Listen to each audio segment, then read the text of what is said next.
taylanib turar ekanlar, kechasi takbir aytib qolmadi. Shunda ular shunday qaraganlarida osmondan Iso alayhisalom tushib kelayotganligini ko'rishadi. Nabiy sollallohu alayhi vasallam Iso alayhisalom tushligini tasvirlab shunday aytadilar. Men va Iso oramizda nabiy bo'lmaydi. U albatta tushguvchidir. Uni ko'rsangiz taniysiz. O'rta bo'ylik, oq qizil yuzlik, ikki ko'ylak kiygan holda, boshi ho'l bo'lmasa ham sochlaridan suv tomgandek tushib keladi. Ya'ni daqiq vasf, nozik joylargacha tushuntirib beryapti. Qachon tushadi?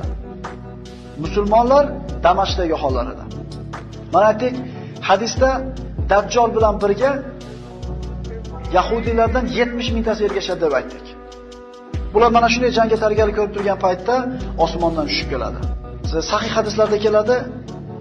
Ular saf tortib tayyorgarlik ko'rib turgan paytda bomdod namozi vaqtida takbir aytiladi. Ularning imomi eng yaxshisi bo'ladi, mana Mahdi deb aytgan bo'ldik.